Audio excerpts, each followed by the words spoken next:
뭐가 잘못됐습니까? 고맙습니다. 제가 이래도 그 유튜브 방송을 타는 사람이라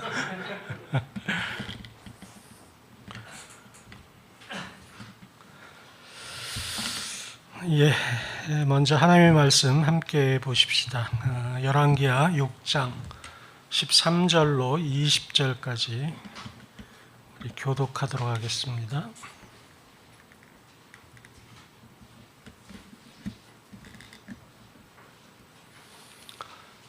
우리 교독하죠. 제가 13절 먼저 읽습니다. 왕이 이르되 너희는 가서 엘리사가 어디 있나 보라. 내가 사람을 보내어 그를 잡으리라. 왕에게 아뢰어 이르되 보라 그가 도단에 있도다 하나이다.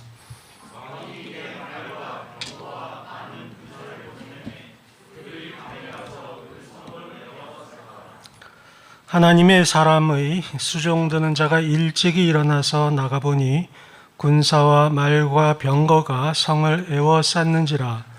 그 사환이 엘리사에게 고하되 내 주여 우리가 어찌하리이까.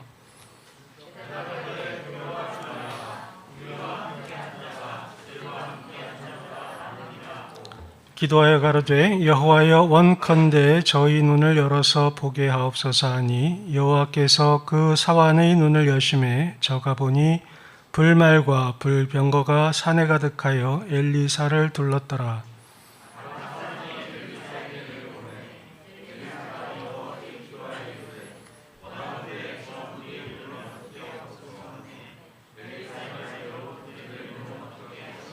함께 하십시다. 19절.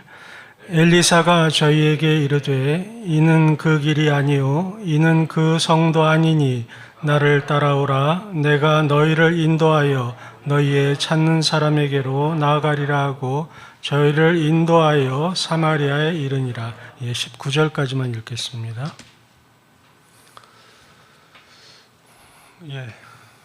오늘이 우리 같이 걷는 교회 9번째 생일이군요. 주님의 이름으로 진심으로 축하드립니다. 우리 앞뒤 좌우 보시면서 서로 인사하시겠습니까? 주님의 이름으로 축하합니다. 정말 이 귀한 생일에 또 제가 이 자리에 섰게 된 것이 정말 영광입니다. 감사드리고요. 또 오늘 이렇게 아침에 오니까 우리 목사님께서 책 한 권을 주시더라고요. 에베소서 강해라고 그동안 우리 유 목사님이 강론하셨던 이제 에베소서를 이렇게 책으로 이제 만드셨네요. 제가 이 한국에 철수했을 때부터 그냥 우리 목사님께 이거 교재로 만들어야 된다고 그렇게 누누이 막 말씀을 드렸는데 물론 제 말을 듣고 그러진 않으셨겠지만 우리 성도 여러분께서 참 애쓰신 것 같아요. 이렇게 다 녹음된 거를 이제 다 활자화해야 되잖아요. 그 작업이 쉬운 게 아닙니다. 그걸 다 하시고 이렇게 또 편집하셔서 책자로 만든다는 것이 얼마나 귀중한 일인지 모르겠습니다. 또 아까 목사님께서 저에게 추천의 글을 써달라는 부탁을 하셔서 이제 제 이름도 책에 들어가게 됐습니다. 오늘은 저에겐 영광이 가득 찬 날인 것 같습니다. 다시 한번 주님의 이름으로 축하를 드립니다. 지난주에는 우리가 유라굴로 광풍 속에서라는 제목으로 관계와 회복의 개관을 우리가 살펴보았습니다. 오늘은 이제 도단성이라는 곳에서 일어났던 한 가지의 사건을 통해서 하나님과의 관계 회복에 대하여 함께 다루려고 합니다. 오늘 말씀의 제목은 도단성에서입니다. 함께 따라서 하시겠습니까? 도단성에서. 고맙습니다. 우리는 이 땅에서 참 많은 관계를 맺고 살아갑니다. 하나님의 관계로부터 시작해서 작게는 가족 간의 관계, 그리고 친구 간의 관계, 학교, 사회, 우리 교회에서는 교우 관계, 이런 여러 관계들을 맺고 살아가는데요. 그 관계들 중에 가장 중요한 관계가 무엇인가 라고 물어보면 저는 그 중에 하나님과의 관계가 제일 중요하다라고 답하겠습니다. 그 이유는 우리 창세기가 시작되는 부분부터 기록되어 있기 때문이에요.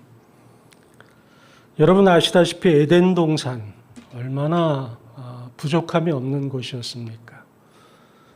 아담과 하와가 처음 만들어지고 또 모든 그 에덴 동산에서의 환경 자체가 죽음도 없고 아픔도 없고 그 어떤 눈물도 없는 정말 복된 곳이었죠. 아담과 하와의 관계 속에서도 이 부부 관계에도 하나의 그 갈등도 없었습니다. 그런데 이 아담과 하나님과의 관계에 균열이 생깁니다. 이 균열이 시작되자 어떤 일이 벌어지게 되냐면 이 아담하고 하와의 관계도 멀어지게 돼요. 처음에 그 하와를 아담이 만났을 때 이 아담이 뭐라고 얘기합니까? 내 살 중에 살이요 뼈 중에 뼈다. 이 얼마나 저는 멋진 말인지 모르겠어요. 당신은 나의 전부입니다. 뭐 이런 얘기 아닙니까?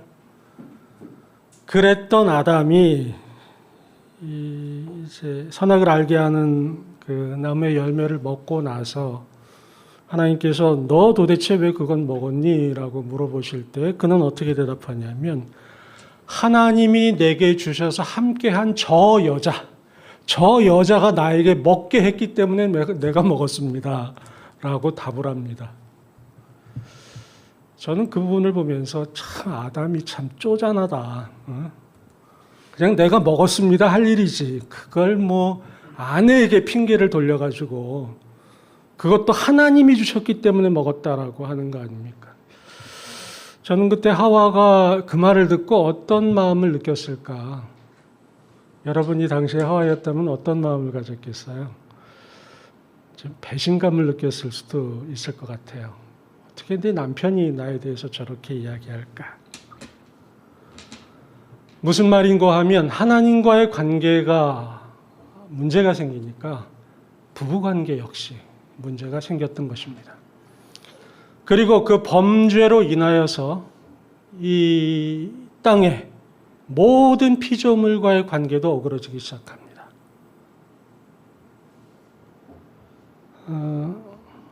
따라서 모든 여러 가지 관계들 중에 우리가 관계의 회복을 다루려고 한다면 먼저 하나님과의 관계를 생각하는 것이 중요하겠다라는 생각이 듭니다. 이제 본문으로 들어가 보도록 하죠. 본문 13절, 14절을 함께 보시겠습니다. 함께 읽도록 하죠. 네, 시작. 왕이 이르되 너희는 가서 엘리사가 어디 있나 보라. 내가 사람을 보내어 그를 잡으리라. 왕에게 아뢰어 이르되 보라 그가 도단에 있도다 하나이다. 왕이 이에 말과 병거와 많은 군사를 보내매 그들이 밤에 가서 그 성읍을 에워쌌더라. 아멘. 이 본문은 지금부터 2900년 전, 약 3000년 전의 이야기라고 합니다. 지금의 이스라엘 땅에서 벌어졌던 일이고요. 당시에는 그 이스라엘이 북이스라엘과 남유다로 이렇게 양분되어 있는 상태였습니다. 이때에 이쪽 그 동편 지역에 아람이라는 나라가 있었는데요. 이 아람이란 나라는 북이스라엘과 관계가 좋지 않았습니다. 그래서 기회만 되면 북이스라엘을 공격하려고 시도를 했었죠. 따라서 13절에 등장하는 이 왕은 아람 왕을 지칭을 합니다. 그리고 이 왕은 북이스라엘에 대한 공격 계획을 수립을 합니다. 제가 열왕기하 6장 8절을 읽어드립니다. 때에 아람 왕이 이스라엘로 더불어 싸우며 그 신복들과 의논하여 이르기를 우리가 아무데 진을 치리라 하였더니 라고 말합니다. 계획을 하는 거죠. 여기에다가 진을 치고 저기에다가 진을 쳐서 북이스라엘을 공격하겠다라고 계획을 세우는 겁니다. 그런데 이 북이스라엘에는 선지자가 한 사람이 있었습니다. 엘리사라고 하는 선지자가 있었는데 이 사람이 아람이 공격하기도 전에 이 계획을 아는 거예요. 그래서 이쪽에서 진을 쳐가지고 공격을 하려 하면 벌써 그쪽을 방어하고 있는 겁니다. 저쪽에서 공격하려고 계획하면 또 거기를 먼저 방어하고 있는 거예요. 아람 왕이 참 여러 가지 방향으로 북이스라엘을 괴롭히고 공격하려고 했지만 단 한 번도 성공을 하지 못합니다. 아람 왕은 고민에 빠지게 돼요. 이게 도대체 웬일이냐. 이쪽으로 공격해도 맞고 저쪽으로 공격해도 맞고 도대체 어떻게 해야 하느냐. 이 원인이 도대체 뭐냐 라고 이제 묻죠. 그때 신하가 이야기를 합니다. 이 북이스라엘에는 엘리사라는 선지자가 있는데 이 사람이 우리가 공격을 하려면 그 계획을 알고 미리미리 준비를 합니다. 라고 보고를 하죠. 그러자 아람 왕은 그래? 그러면 먼저 엘리사부터 이제 없애야 되겠다. 당연하지 않습니까? 그렇죠.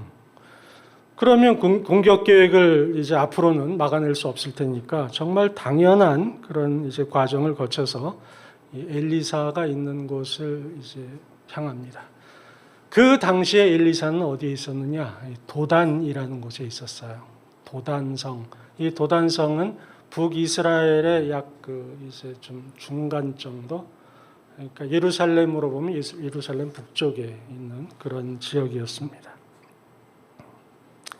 자, 이제 15절과 16절을 함께 보도록 하겠습니다. 15절. 하나님의 사람의 수종드는 자가 일찍이 일어나서, 저만 읽네요. 함께 읽죠. 시작. 하나님의 사람의 수종드는 자가 15절입니다. 15절. 시작. 하나님의 사람의 수종드는 자가 일찍이 일어나서 나가보니 군사와 말과 병거가 성을 에워쌌는지라 그 사환이 엘리사에게 고하되 내 주여 우리가 어찌하리이까 대답하되 두려워하지 말라 우리와 함께한 자가 저와 함께 한 자보다 많으니라. 아멘. 이 똑같은 성경인데 번역본이 다르군요. 예, 어쨌든 내용은 거의 비슷하니까. 어느 날 아침 엘리사의 사환이 잠에서 깨어 일어납니다.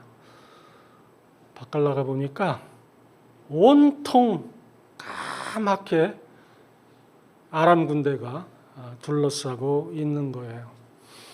당시에 이 도단은 약간 도단성은 높은 지역이 있었습니다. 그래서 도단에 있는 산이라고도 보통 이야기하는데 높은 곳에서 주위를 둘러보니까 정말 뺑 둘러가지고 이 아람 군대가 포위를 하고 있는 거예요. 이 장면을 본 엘리사의 사환, 본문에 의하면 내 주여 우리가 어떻게 합니까? 라면서 탄식을 합니다. 이 말 속에서 우리는 이 사환이 엄청나게 두려워했음을 알 수 있어요. 왜? 저들이 공격해 들어오면 분명히 자신들을 죽이려 할 것이고 그들의 칼끝을 내가 피할 수 없다는 걸 직감한 거죠. 그는 두려워합니다. 그러니까 여러분 어떻습니까? 당시에 그러한 아람 군대가 자신들을 공격해 오려는 장면을 본 사환, 이 사람이 두려워하는 것, 이것이 이상한 건가요? 비정상적인 겁니까? 그렇지 않습니다. 저와 여러분이 그 장소에 있다 하더라도 그러한 장면을 보고 광경을 보면 당연히 두려워할 거예요. 만약에 그 도단성에 일정한 그 병력이 있었겠죠. 그 병력이 아람 군대의 병력과 비교해서 더 월등하게 많았다면 두려워하지 않았을 겁니다. 그러나 아람 군대가 둘러싸고 있는 병력의 수보다 도단성 안에 있는 그 경비하는 인력이 턱없이 작았기 때문에 있었더라도 그는 당연히 두려워할 수밖에 없었다는 거죠. 자, 여기까지는 우리가 통상적으로 이해할 수 있는 부분인데, 이제 본문 17절과 18절을 보면 놀라운 반전이 일어납니다. 같이 한번 읽도록 할까요? 17절 같이 읽겠습니다. 17절만 읽죠. 시작.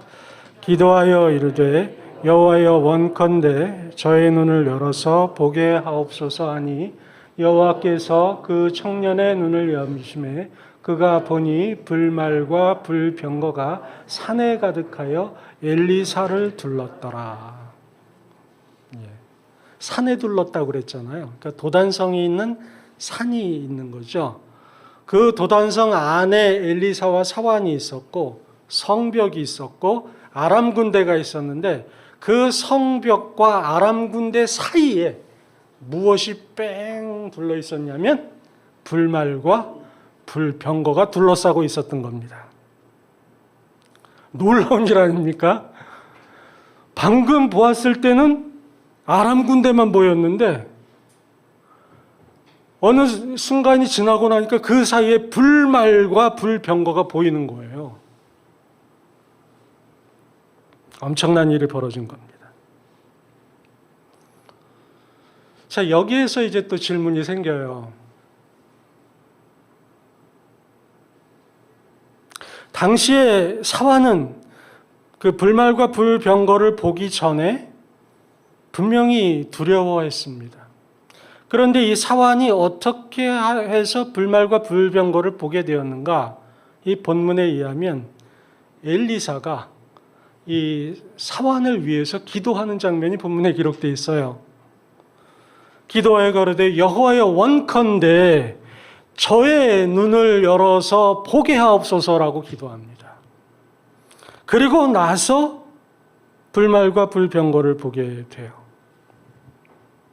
이 말은 뭐냐면 그 불말 불병거를 보기 전에 사환은 두려워했는데 그 사환이 두려워할 당시에 엘리사는 두려워하지 않았다는 이야기입니다.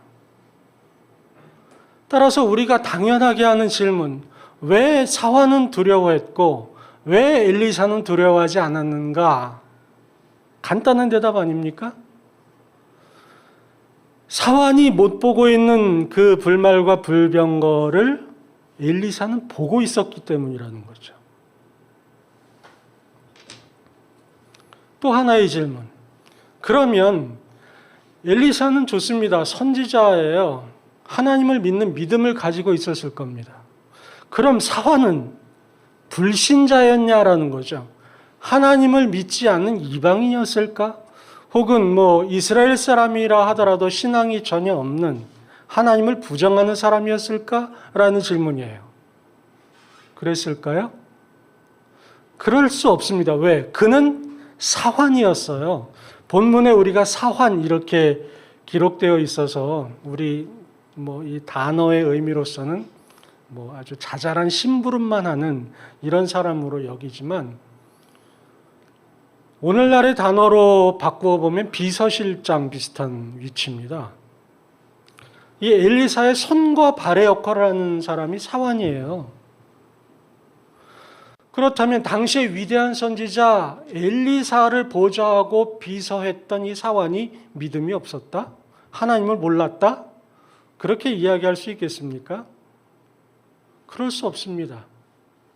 이 사환 역시 하나님을 믿는 사람이었고 또 엘리사를 계속 따라다니면서 하나님이 그 엘리사를 통해서 얼마나 멋지게 일하셨는가, 일해 왔는가에 대해서 너무도 잘 알고 있었던 사람이 사환이었다는 이야기죠.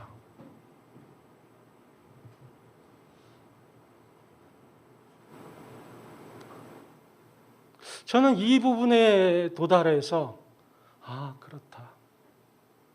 하나님을 믿고 안 믿고가 중요한 게 아니구나. 하나님을 믿고 있다 하더라도 저 하나님이 준비해 주신 불병거와 불말을 볼 줄 아는 사람과 보지 못하는 사람의 차이가 여기 있구나 라는 생각을 하게 되었습니다.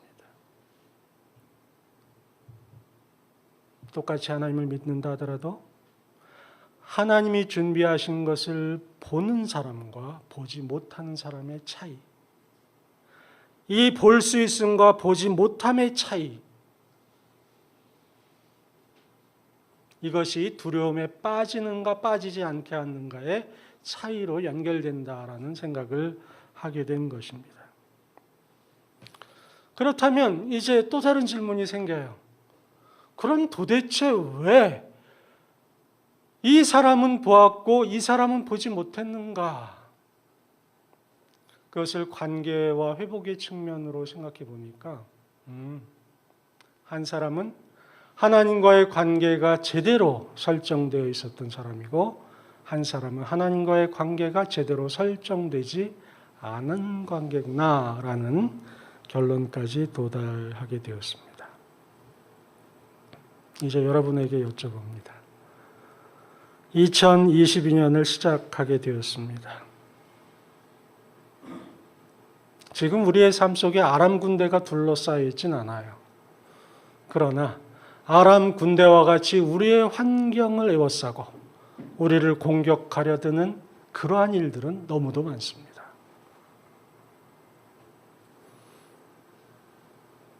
이러한 환경 속에서 여러분들은 지금 어떻습니까? 혹시라도 두려움이 있지는 않으십니까?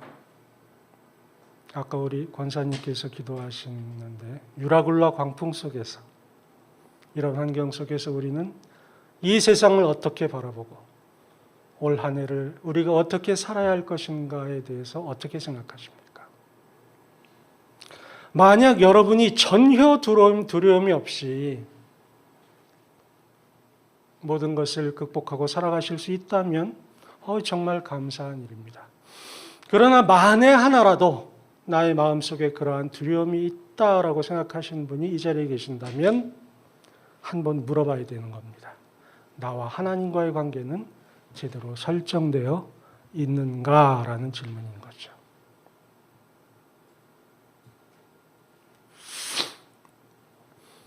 자, 이제 다음 이야기로 들어가겠습니다. 이 하나님과의 관계 회복을 다루기 위해서는 먼저 해결해야 할 두 가지 오해가 있습니다. 우리는 보통 신앙하면서 하나님을 믿으면서 이 두 가지를 종종 오해해요. 그 중에 첫 번째 오해가 뭐냐면 하나님이 나를 미워하신다라고 오해하는 겁니다. 우리는 모두 하나님을 믿잖아요.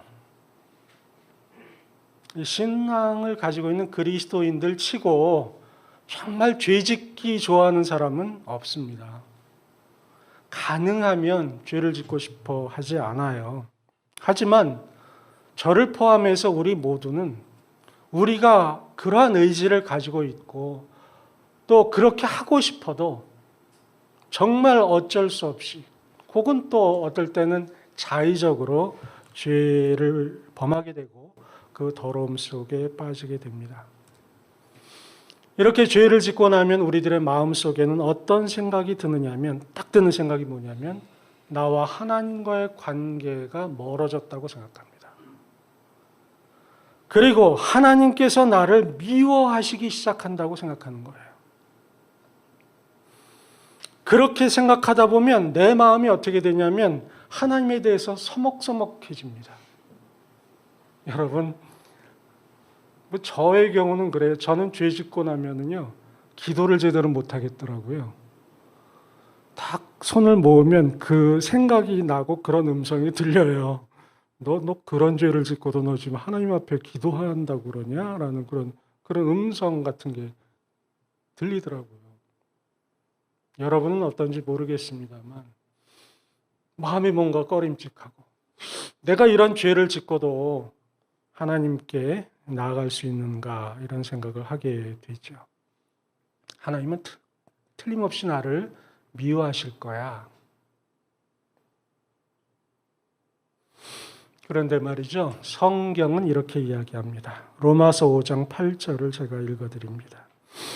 우리가 아직 죄인 되었을 때 그리스도께서 우리를 위하여 죽으심으로 하나님께서 우리에 대한 자기의 사랑을 확증하셨느니라.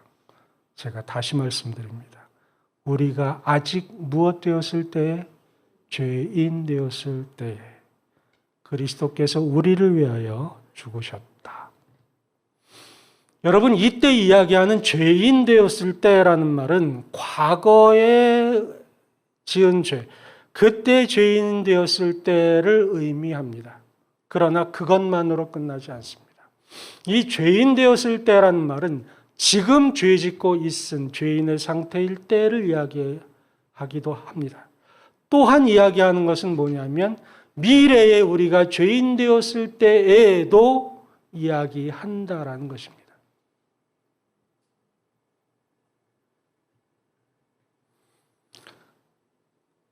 우리의 주님 예수 그리스도께서 십자가에서 우리의 죄를 담당하신 것은 우리가 과거에 지은 죄뿐 아니라 현재 그리고 미래에 지을 모든 죄의 값을 십자가에서 단번에 해결하신 그런 분입니다.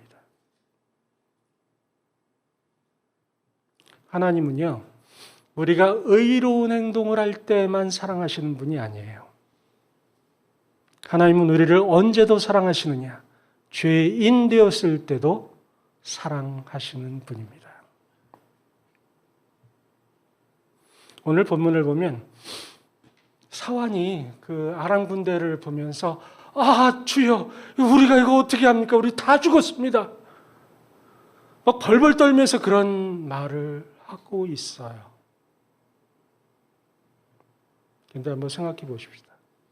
그렇게 정말 사환이 벌벌 떨면서 그가 비록 하나님을 믿는 사람이었지만 그 당시에 그의 마음속에는 하나님이 자기를 지켜줄까라고 믿었을까요? 그런 믿음이 있었다면 벌벌 떨지 않았을 겁니다.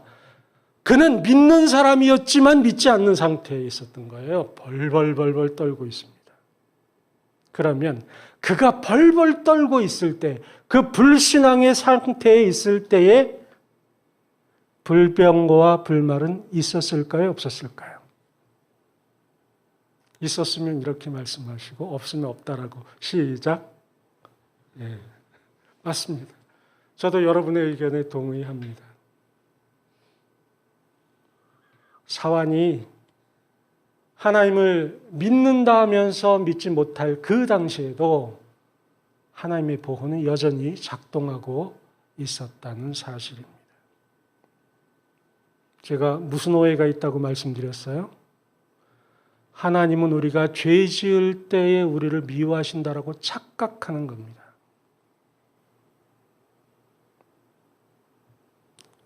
두 번째 또 오해를 하는 게 있어요. 그것은 우리가 죄를 지었을 때에, 내가 죄를 지었을 때 아, 하나님이 나를 미워하시는구나 라는 생각이 든다고 그랬잖아요. 그러면 그것을, 그 관계를 회복시키고 싶어 하죠. 그것을 위해서 어떻게 해야 된다고 오해하냐면 내가 하나님께 돌이켜야 되는구나. 그래야 하나님이 나에 대한 미움이 없어지는구나 라고 오해한다는 겁니다.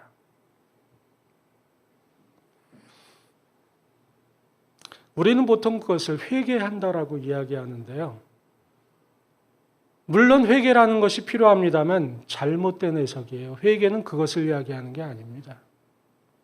내가 하나님께 돌이킴으로 인해서 하나님이 나를 향한 미움이 해소되는 것이 아니에요. 아니, 저 목사는 뭐를 가지고 그렇게 자신 있게 이야기하나? 성경이 그렇게 이야기하고 있기 때문입니다. 누가복음 15장을 보면 여러분 잘 아는 탕자의 비유가 있습니다. 잘 아시잖아요. 그 탕자가 아버지의 재산을 요구합니다. 그리고 그 자기의 몫을 받아가지고 다른 나라로 가요. 정말 방탕하게 그 돈을 다 소모합니다. 다 쓰고 나니까 거지가 돼요. 먹을 게 없습니다. 짐승의 먹이를 먹습니다. 견디다 하지 못한 그 탕자는 아버지께로 돌아옵니다. 자, 여기서 질문. 아버지는 이 탕자에 대해서 언제 그 노여움을 풀었을까?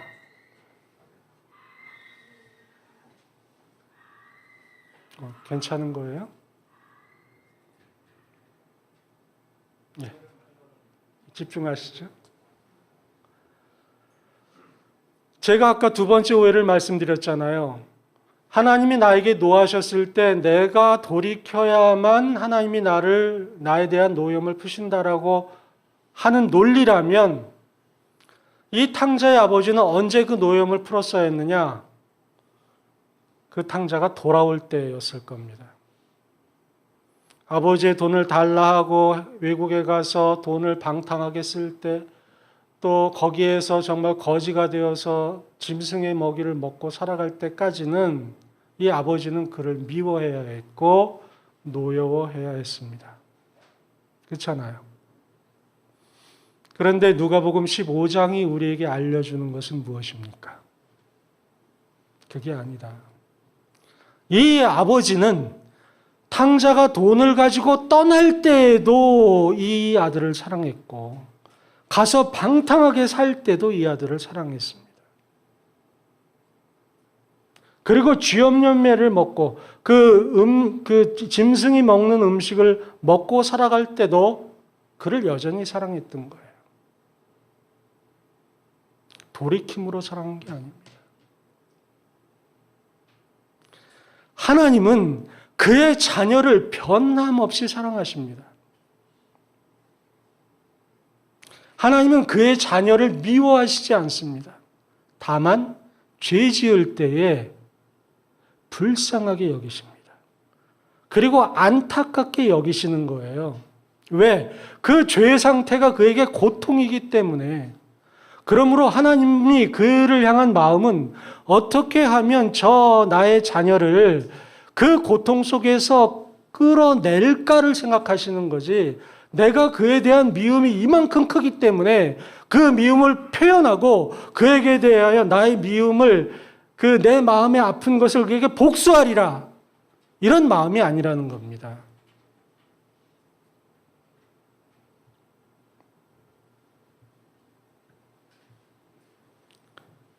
다시 말씀드립니다. 예수 그리스도를 구주로 영접한 사람은 하나님과의 관계를 회복하기 위해서 노력할 필요가 없습니다. 이미 회복되어져 있는 거예요. 왜입니까? 또 반복해서 말씀드립니다. 예수 그리스도의 십자가 공로로 인해서 이미 완벽하게 회복된 거예요. 만약 어떤 사람이 아니야, 자신의 노력을 통해서 하나님과의 관계가 회복될 수 있어라고 주장하는 분이 있다면 그분은 미안하지만 십자가의 공로를 부정하는 사람입니다.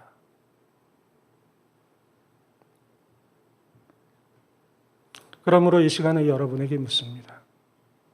제가 여러분이 무슨 그동안의 죄를 지었고 나쁜 일을 했는가, 하나님 앞에 어떤 캥기는 마음이 있는가를 여쭤보는 게 아닙니다. 그건 중요한 게 아니에요, 지금은. 제일 중요한 것은 여러분이 예수 그리스도의 이름으로 거듭났는가, 그것입니다.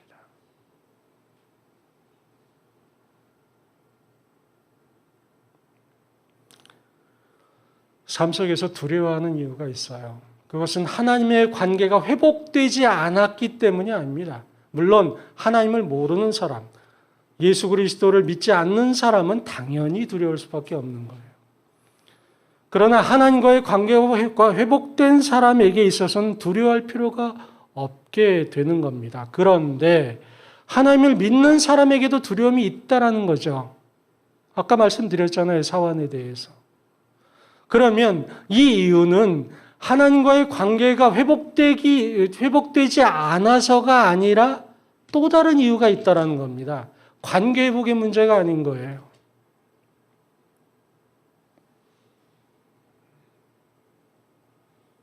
삶 속에서 두려워하는 이유가 있습니다. 그것은 뭐냐면 하나님이 그와 함께 하시고 회복시키셨다는 사실을 깨닫지 못했기 때문인 거예요. 혹은 깨달았다 하더라도 덜 깨달았기 때문입니다.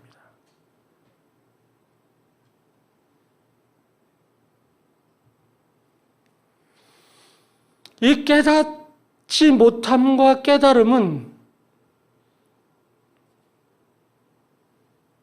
어떠한 단계를 통해서 깨닫지 못한 상태에서 깨달음의 단계로 바뀔 수 있다라는 것을 이제 성경이 이야기한다라는 거죠. 자, 여기까지 다시금 정리합니다. 중요하기 때문에 여러분 삶 속에서 어떠한 아까 말씀드린 두려움이 있고 또 회복되어야 하고 나의 삶 속에 이런 건 좀 어려워라는 부분이 있습니까? 하나님은 그것을 정말 돕기 원하세요. 또 도우실 능력이 충분히 있으세요. 그런데 그러한 것을 우리가 정말 어려워하는 이유는 하나님이 그렇게 나를 도울 수 있다라는 사실, 그런 의도가 있다라는 사실을 잘 깨닫지 못하기 때문에 그렇다라는 겁니다.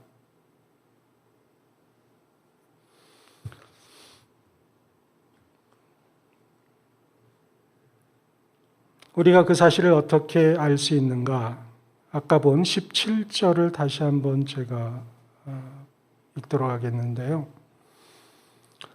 기도하여 가로되 여호와여 원컨대 저의 눈을 열어서 보게 하옵소서 하니 여호와께서 그 사환의 눈을 여심해 저가 보니 불말과 불병거가 산에 가득하여 엘리사를 둘렀더라.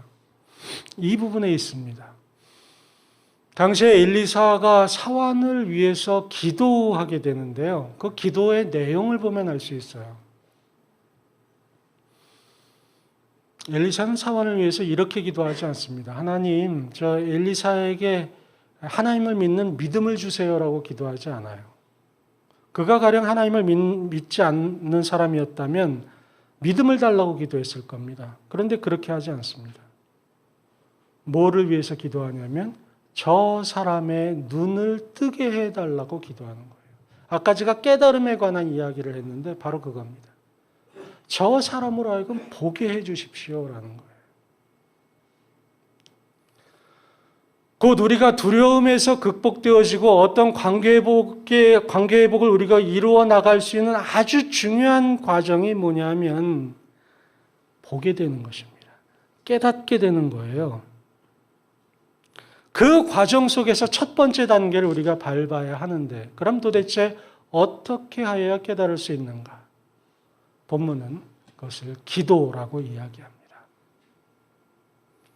우리의 눈이 열려지는 것, 이러한 그 사환의 눈이 열려지는 것, 우리가 두려움에서 이것이 충분히 극복될 수 있다라는 것을 알아낼 수 있는 것, 이것은 우리 자신이 할 수 없는 것입니다. 우리가 우리의 눈을 이렇게 스스로 열 수가 없어요.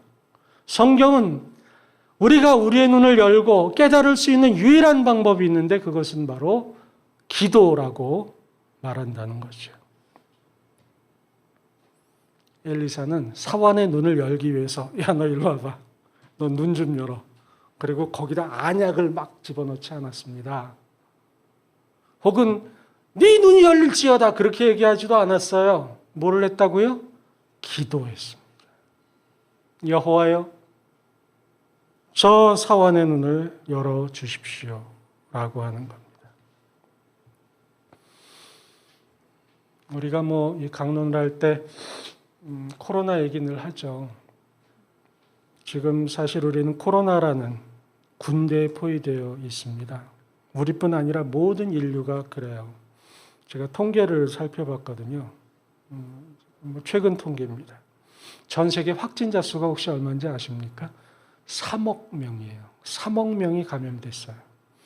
그럼 지금 전 세계 인구가 얼마냐? 79억이라고 추산합니다. 79억 중에 3억 명이 감염됐어요. 곧 100명 중에 3명에서 4명 정도가 감염됐다는 뜻입니다. 그런데 그 감염으로 인한 사망자가 얼마냐? 550만 명입니다. 여러분 그 뉴질랜드 인구가 얼마냐면 500만 명이에요. 무슨 말입니까? 우리가 실감하지 못하는 사이에 이 코로나라는 것을 통해서 한 나라의 인구보다 더 많은 사람들이 목숨을 잃었다는 거예요. 온 세계가 주여 도대체 어떻게 해야 합니까? 라고 울부짖는 것과 똑같다는 생각이 저는 들어요. 그럼 이때 우리는 어떻게 해야 하는가? 어떻게 해야 된다고요? 기도해야 된다는 거죠.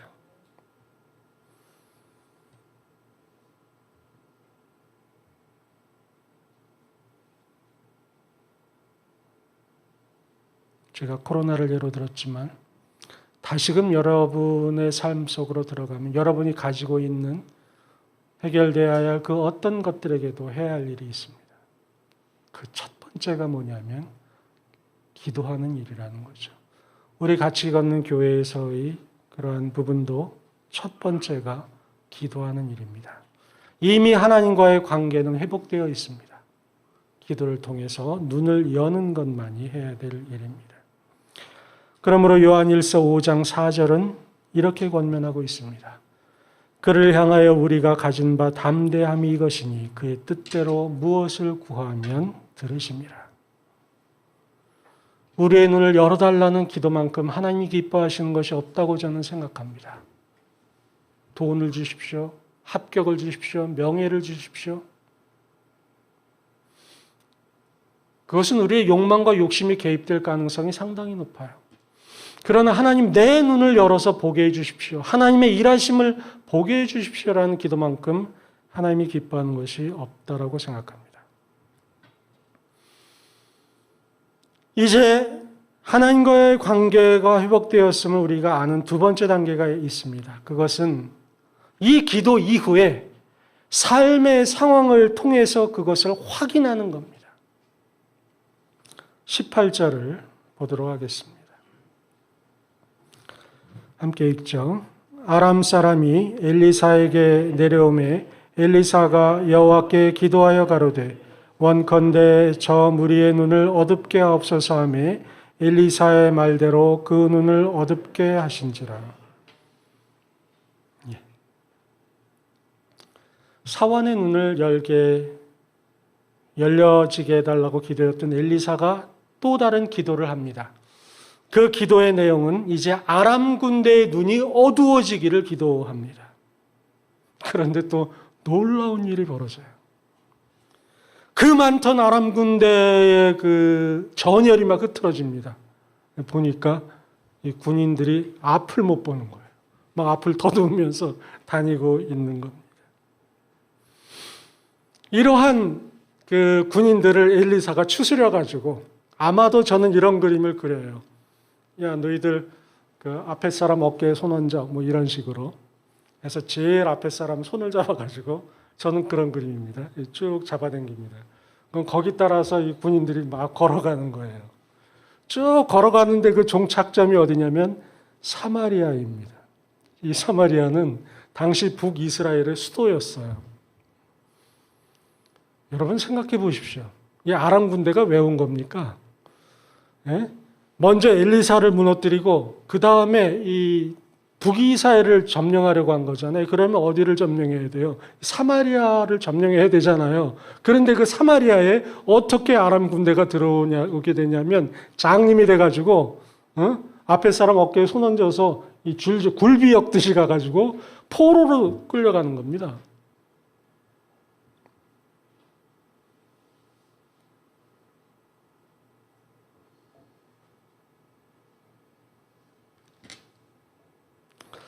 여러분 참 놀라운 일 아닙니까?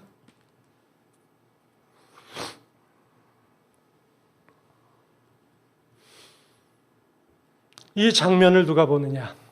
사환이 봅니다.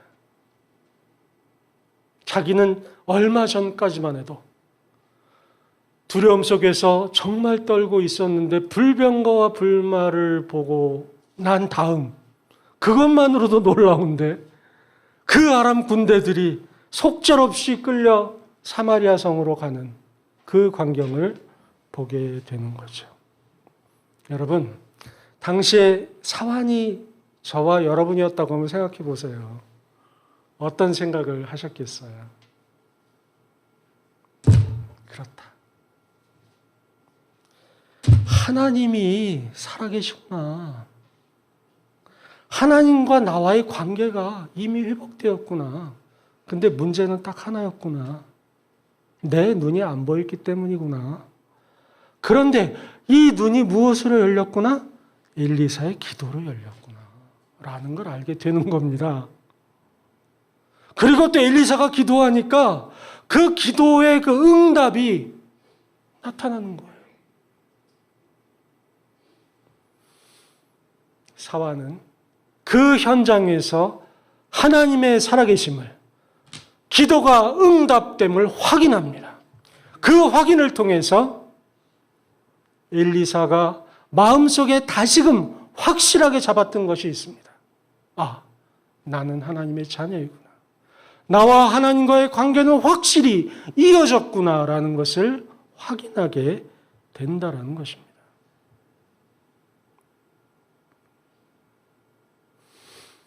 이 말씀을 같이 걷는 공동체에 적용해 보십시다. 지난주에 말씀드린 대로 4번의 강론을 제가 부탁을 받았고요. 또 그 부탁받은 아주 상세한 이유는 제가 잘 모릅니다만, 목사님께서 이 관계와 회복이라는 주제에 대해서 이렇게 말씀하신 것을 근거해서 추측하기는 회복이 필요한 부분이 있구나라는 것이죠.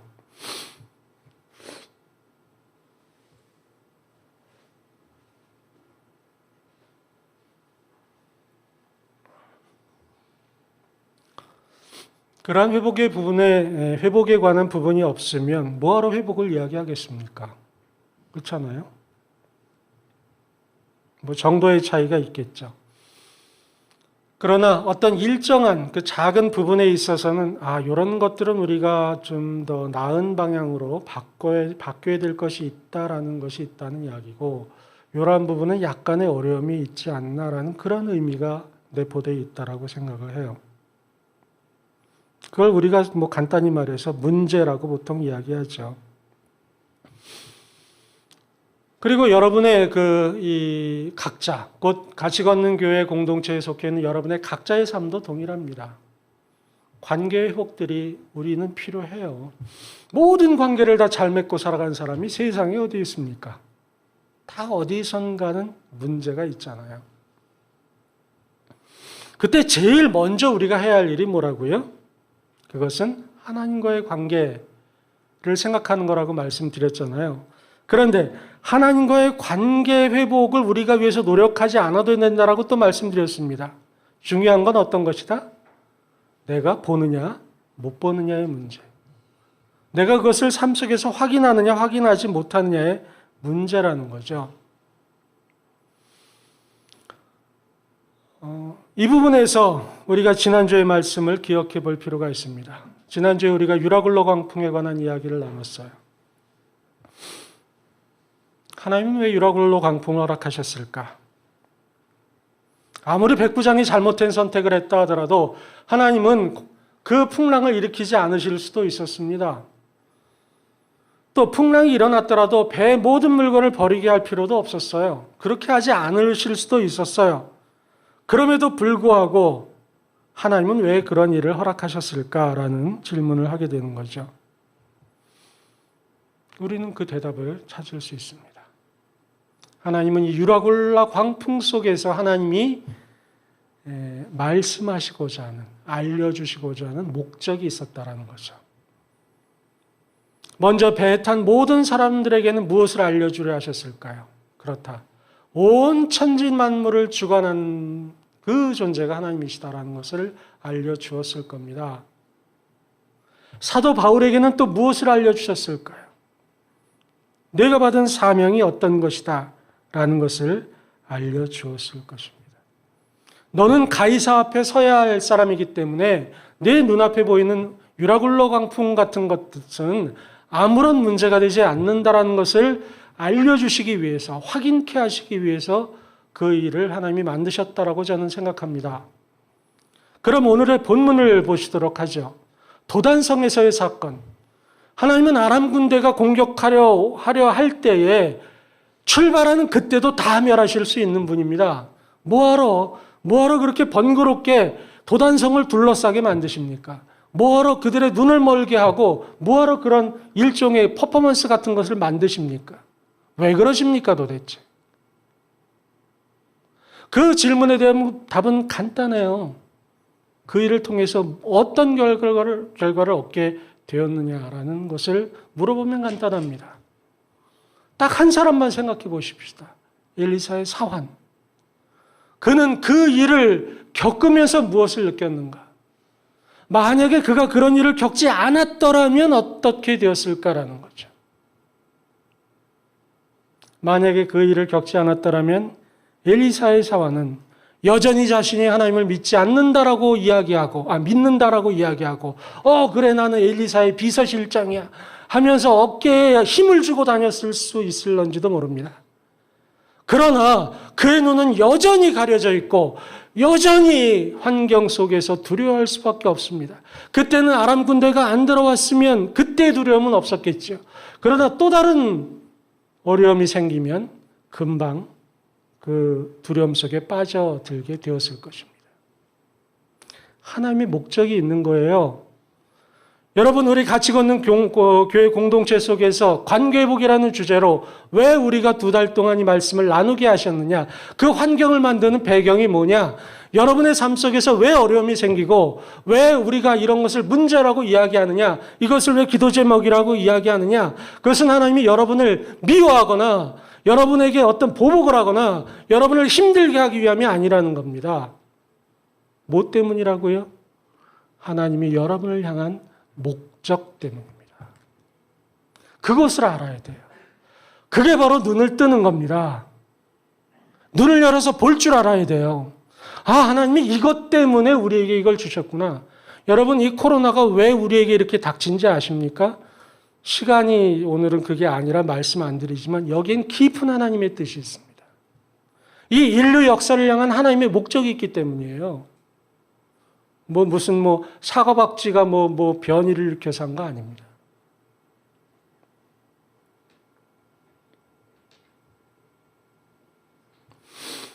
말씀을 정리합니다. 여러분, 기도하십시오. 다른 것을 위해 기도하지 마세요. 내 눈이 열어지게 해달라고 기도하십시오. 어려움이 있을 때 하나님이 어려움이 없어지게 주시옵소서. 그렇게 기도하지 마세요. 그렇게 기도해서 어려움이 극복될 수 있겠으나 하나님이 그 어려움을 통해서 알려주시고자 하는 목적을 제대로 깨닫지 못하면 하나님이 그 목적을 깨닫게 하기 위해서 또 다른 어려움을 주십니다. 그러므로 기도하셔야 돼요. 내 눈이 열어지게 해달라고. 그리고 또 기도하셔야 합니다.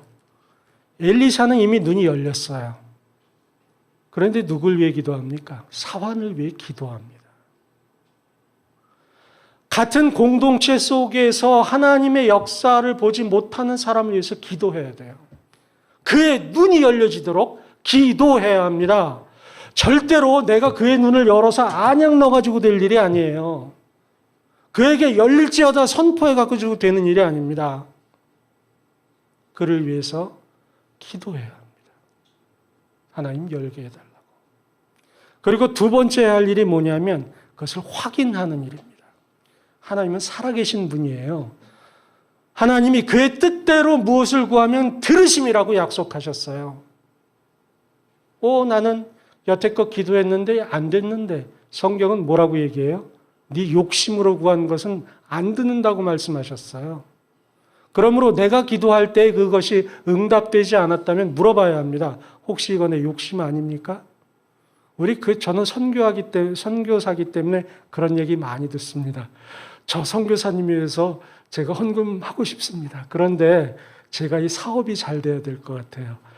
제가 이 사업에 대박만 나면 선교하겠습니다. 저는 그 말씀 들을 때 너무 좋아요.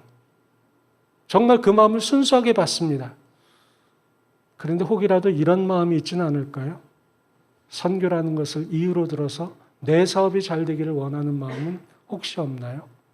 그런 것이 없다면 하나님이 들으실 것입니다. 그러나 만에라도 있다면 하나님은 결코 듣지 않습니다. 왜? 하나님을 이용하는 거 아닙니까? 그러므로 우리는 다른 사람의 눈이 열어지도록 기도해야 하고 그 기도와 함께 우리는 삶의 현장에서 그 기도가 그것이 응답되는지를 확인해야 합니다. 그 확인을 통해서 하나님이 나와 그 관계가 제대로 형성되어 있다는 것을 또한 확인하게 됩니다. 하나님은 살아계신 분이에요. 절대 우리가 어떤 주술로 뭐 해가지고 하는 허상에다 하는 게 아닙니다. 그러므로 기도하시기를 바랍니다. 22년을 왜 주셨느냐?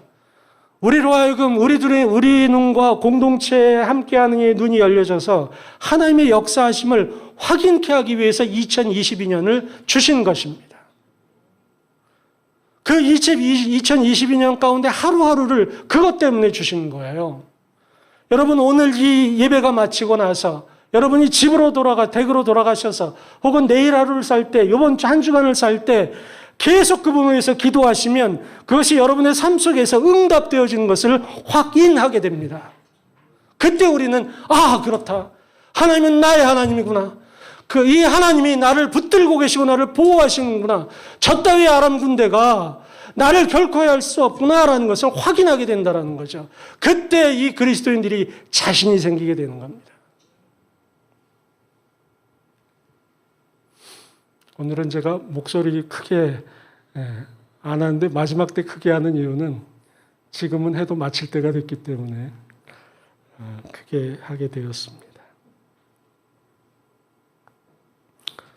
오늘 말씀의 제목은 뭐였을까요? 도단성에서, 따라서 하시죠. 도단성에서였습니다.